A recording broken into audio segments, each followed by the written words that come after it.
Welcome to Redacted at 3 a.m. I have worked in buildings that hold things they were never supposed to hold, documents that should have been destroyed, records that reference rooms that don't exist, names attached to no one. But nothing prepared me for the night a phone rang in a corridor where no phone should have been. And something on the other end already knew I was there. Some things happen in buildings like the one I worked in that never make it into any official report, not because they weren't witnessed, but because the people who witnessed them learned, quickly, that writing it down only made things worse. This is what I learned on the night the phone rang by itself. But before I tell you what happened in that corridor, I need to take you back. Because if you are hearing this for the first time, there are things you need to understand before this story makes sense. And if you have been following since the beginning, then you already know that what started in room B17 was never contained to that room. It spread, quietly, the way things spread when no one is watching closely enough to stop them. The first night, it was a gap on a shelf, a hidden folder, a chair that had moved when no one was there to move it, a room that every official record insisted was empty, but that left the distinct impression of being anything but. The second night, it found my name, not in a file, not in a system, out loud, in the hallways of a building where I was supposed to be alone. It called to me through speakers that had no reason to be functioning. It documented responses I had never given. It tracked something I didn't know I was transmitting. And by the time I understood what was happening, I was already in the system, already listed, already marked active. I told myself after that second night that I would be more careful, that I would stop noticing things that weren't meant to be noticed, that I would keep my head down, do my work, and let whatever was inside that building continue doing whatever it had been doing long before I arrived. I almost managed it. For 11 days, I almost managed it. And then the phone rang. I had been back at work for 11 days since the incident in C12. 11 days of ordinary assignments, routine boxes, nothing unusual, nothing that couldn't be explained. I had started to believe cautiously that whatever had been happening had simply stopped, that it had moved on, or that I had imagined more of it than I was willing to admit. I wanted to believe that. I needed to. The building had a way of encouraging that kind of thinking. Its hallways were always the same. Its lights always hummed at the same frequency. The air always carried that same faint smell of paper and something metallic beneath it. Everything about the place communicated normalcy, repetition, or that. And for 11 days I accepted that, until the phone rang. I should explain something first. The building had a telephone system, internal only, a network of desk phones connected through a private exchange that had been installed decades ago and never fully updated. Most of the phones were in administrative areas. A few were in storage rooms. Older sections of the building had them mounted on the walls near exits, at the ends of hallways. They were rarely used. In the time I had worked there, I had heard one ring exactly once, and it turned out to be a maintenance call about a broken ceiling panel in the east wing. Routine. Forgettable. The phones were functional, but barely. Most employees didn't even know the extension numbers. There was no directory posted anywhere. If you needed to reach someone in the building, you walked to them. That was simply how things were done. So when I heard the phone ring on the night of my 12th shift back, I assumed it was routine. I was in a room at the far end of the northern corridor, smaller than the ones I had been assigned to before. Lower shelves, a narrower table. The overhead light was steadier here, which I appreciated. I had grown accustomed to the flickering in other rooms. This one felt more stable. I had been working for about 2 hours when I heard it. A ring, clear and sharp, coming from somewhere down the hall. I looked up, listened. It rang a second time. I waited for someone to answer it. No one did. It rang a third time, then stopped. I went back to what I was doing, but something about the sound stayed with me. Not the ring itself. That was ordinary enough. What stayed with me was the location. The far end of the northern corridor. I knew that section of the building. There were no offices there, no administrative rooms, just storage, a utility closet, and one room that had been locked for as long as I had worked there. There was no desk phone down there, or at least there shouldn't have been. I set down the file I was holding and sat quietly for a moment. Then I stood up. I told myself I was just stretching, just taking a break, that I wasn't walking toward the end of the northern corridor because of a phone call that had probably come from somewhere else entirely. Sound traveled strangely in old buildings. I knew that. I had told myself that before. I stepped out into the hallway. It was quiet. The lights overhead hummed at their usual frequency. Everything looked the same as always. I walked slowly toward the far end, past the utility closet, past the door to the filing annex, past two rooms I had never been assigned to but had seen in passing. I stopped near the end of the corridor. There was a door here. I had noticed it before in passing. It was older than the others. The handle was a different style. The frame around it showed more wear, and mounted on the wall beside it, a phone. Oh, black. The kind with a heavy handset and a rotary-style face that had been installed before I was born. I stared at it. It looked functional, not decorative, not disconnected. The cord that ran from the base into the wall was intact. The handset sat properly in its cradle. I reached out and picked up the handset slowly. The line was live. I could hear a faint tone, not a dial tone exactly, lower, steadier, like a signal that had been left running for a very long time. I held it to my ear for a few seconds. Then I placed it back and stood there. If this phone was active, it was connected to the internal exchange. That meant it had an extension number. That meant someone, somewhere in the building, had called it, or something had triggered it. I looked at the door beside the phone. It had no label, no black, no number, nothing to identify what was inside. I tried the handle. Locked. I wasn't surprised. I turned and walked back toward my assigned room. But as I passed the utility closet, I noticed the door was slightly open. I was certain it had been closed before. I paused, pushed it open slowly, nothing unusual inside. Cleaning equipment, a shelf with spare bulbs, a metal cabinet. I started to pull the door closed. Then I stopped. There was something on the shelf that didn't belong there. A small, bound notebook, dark cover, no lavel, sitting between two boxes of light bulbs as if it had been placed there carefully, deliberately. I picked it up. The cover was smooth, slightly worn at the corners. The kind of wear that comes from being handled repeatedly over time. I opened it. The first few pages were filled with handwriting. Small, precise. The letters were even and controlled, but pressed hard into the paper, as if the person writing had been in a state of sustained tension. The entries were not dated. They were numbered. Entry 1 read, "The phone rang again tonight, same time." I checked the exchange log. No outgoing call was registered. I kept reading. Entry 2, I answered it this time. The line was open. I could hear the building, the hum of the ventilation, the way it sounds when you're inside it at night. Nothing else. Entry 3, I asked who was there. The sound shifted, like the frequency changed. Then a voice, indistinct, layered. Not words, just the shape of speech. Entry 4, it rang from the room at the end of the north corridor, the locked one. I checked the extension register. That phone does not appear on any list. I stopped reading. I turned to a page closer to the middle of the notebook. Entry 19. I have started logging the calls. They come at irregular intervals, but always after 2 a.m. Always from the same number, a number that should not exist in this system. Entry 20. I made a mistake. I called back. The entry ended there. I flipped forward. Entry 21. I don't know how long I was on the line. My notes from that night are incomplete. There are things I wrote that I don't remember writing. Entry 22. The room at the end of the corridor was unlocked when I came in this morning. I went inside. I'm not going to write down what I found. I turned to the next page. It was blank, not just unused. The paper was different, slightly rougher. Like several pages had been removed, and this was what remained. I flipped to the back. The last written entry was near the final pages. It said, "If someone finds this, do not answer the phone. It is not calling you. It is calling something near you. And if you answer, it cannot always tell the difference." I closed the notebook. My hands were steady. But my thoughts moved slowly, carefully, the way they do when you are trying to process something without reacting to it. I placed the notebook in my bag. I don't know exactly why. It felt wrong to leave it there. I finished my shift, or tried to. I returned to my assigned room, sat down at the table, and opened a file. I stared at it without reading it for several minutes. Then, at exactly 2:47 a.m., the phone at the end of the corridor rang again. I didn't move. It rang a second time, then a third. I counted. 4 rings. 5, sis. Then it stopped. The silence that followed was different from before, thicker. More aware of itself, I sat completely still.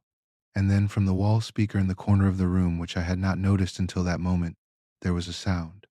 Low, faint. The same tone I had heard when I picked up the handset.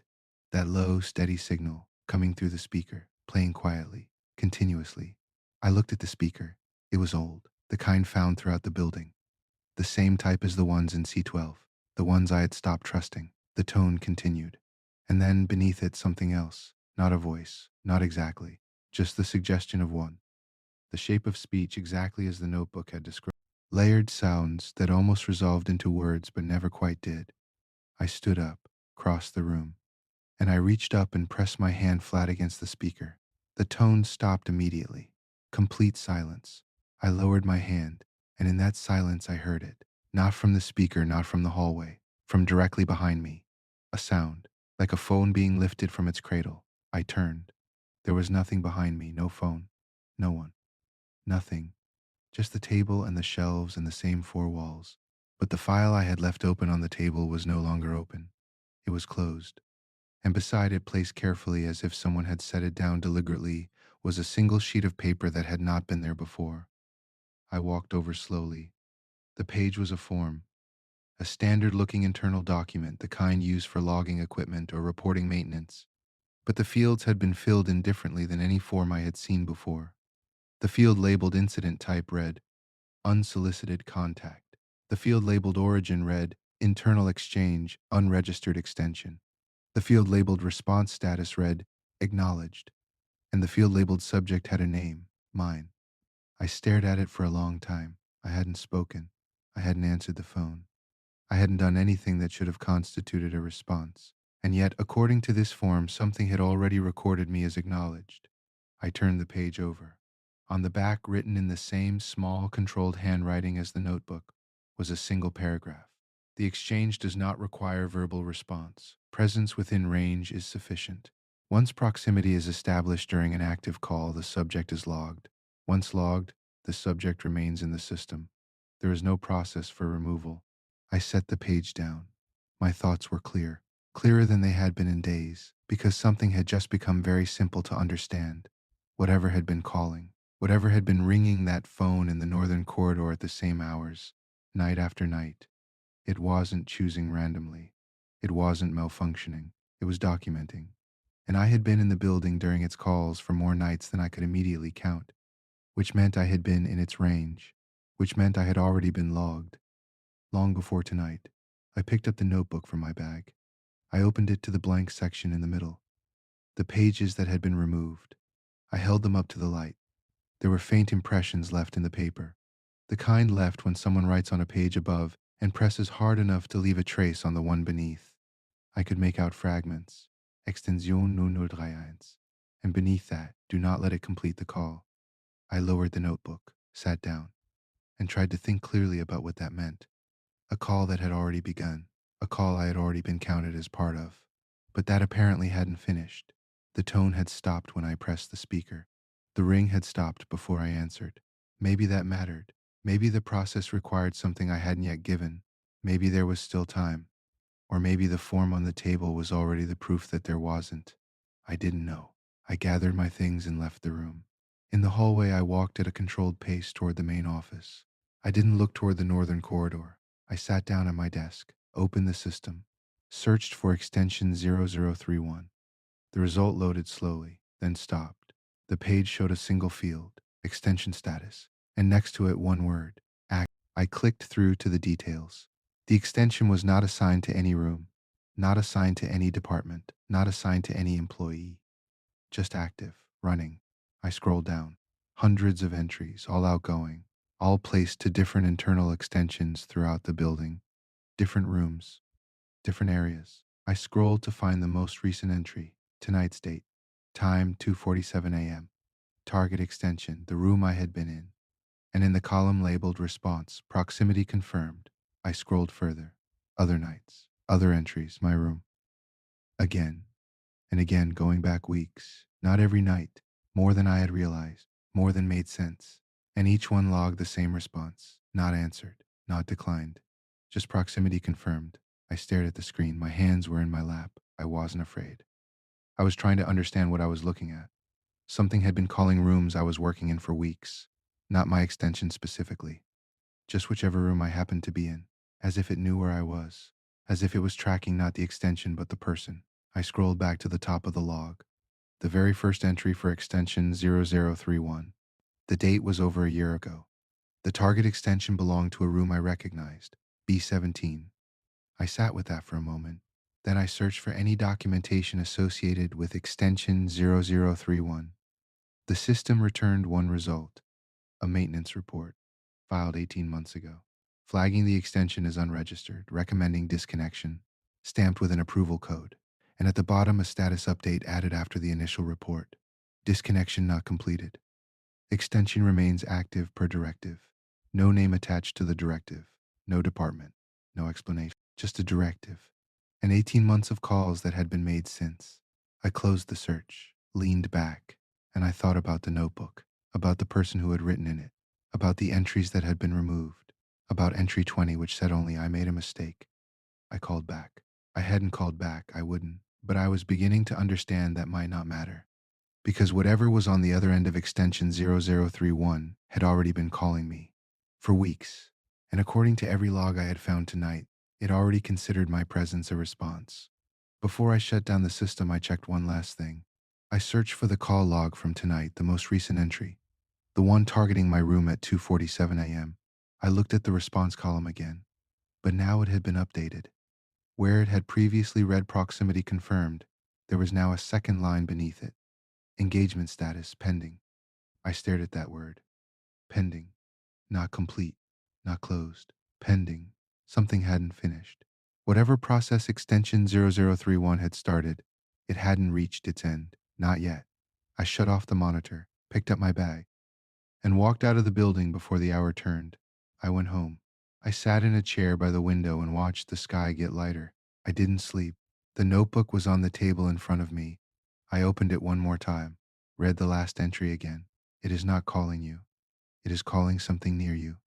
And if you answer, it cannot always tell the difference. I thought about that for a long time because I hadn't answered, but something near me apparently had. And I still don't know what that means. When I returned to work the following night, I checked the call log for extension 0031. The entry from the night before was gone. Not redacted, not marked deleted, simply absent, as if the call had never been placed, as if I had never been in that room, as if none of it had happened. But the form was still in my bag, the one with my name on it, the one that said I had been acknowledged. That at least they hadn't erased. And when I opened the system to begin my shift, I found one new entry waiting in my personal file. No author, no department, no clearance code, just a note. 7 words. Extension 0031 will complete its call tonight. I closed the file, and I sat very still, because whatever had been pending was no longer waiting, and whatever it needed from me, it had apparently decided it was time to ask for it directly. What happened that night changed everything I thought I understood about the building, about the files, and about the names on that list I was never supposed to see. But before I tell you what extension 0031 said when the call finally connected, I need you to understand something. The notebook I found in that utility closet, the one with the missing pages. I went back the next afternoon before my shift started in full daylight. I brought it with me. I wanted to compare the impressions left on the blank pages against anything else I could find in that corridor. Any marking, any trace. I found one. On the wall beside the locked door at the end of the northern corridor, at almost exactly eye level, there was a small engraving in the paint. Not graffiti. Too deliberate for that, just a number. A single number, the same one pressed into the notebook pages. Extension 0031. And beneath it, scratched smaller as if added later, possibly in a hurry. It already knows you're here. I stood in that corridor for a long time, in the daylight, with people moving somewhere in the distant parts of the building, with the sounds of an ordinary afternoon filtering through the walls. And even then, even with all of that around me, the corridor felt wrong, contained, like something in it was awake, paying attention. I put the notebook back in my bag and left the corridor without looking back. That evening I came back for my shift, and on my desk when I arrived, there was no new message in the system, no note, no update. But the phone on my desk, the one I had never seen anyone use, the one I had assumed was decorative or disconnected, had been moved, just slightly, turned a few degrees toward the chair where I sat, as if it had been repositioned to face me directly. I sat down, I looked at it, and I made a decision. I was not going to wait for the call to come to me. I was going to find the room at the end of the northern corridor.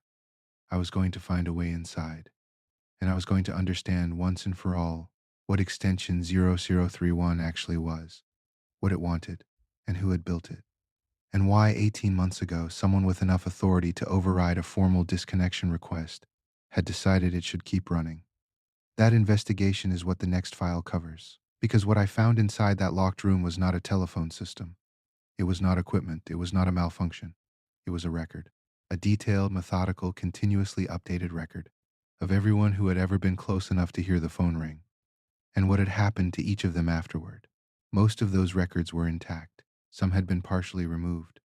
And a few, the ones at the very beginning of the list, the oldest ones, had been redacted so completely that nothing remained except the subject field. Just names, with no status, no outcome. No explanation of what the system had ultimately done with them or decided about them. Just names, sitting in an open field, waiting, the way everything in this building seemed to wait, quietly, patiently, and with the certainty that whoever it was waiting for would eventually arrive. Whatever is watching in that building has been watching for a long time, long before I arrived, long before the maintenance report flagged extension 0031 as unauthorized, long before anyone thought to start redacting the records. And it is still active, still placing calls, still confirming proximity, still marking names. The list I found inside that room was longer than I expected, far longer. And somewhere near the middle of it, I found a name I recognized. Not mine, someone else's. Someone who had worked in that building years before I started. Someone whose name appeared in none of the official personnel records I had ever come across. Someone who, according to everything the building's own system contained, had never existed there at all, but whose name was on that list, with a status that was not pending, not active, not redacted, just one word. A word I had not seen in any of the other entries. A word that, once I understood what it meant in the context of everything else I had found, made me close the folder, put it back exactly where I had found it, and leave that room without taking anything with me. Because some records, I was beginning to understand, are not kept to document what happened. They are kept to ensure it keeps happening. And the next file will show you exactly what I mean.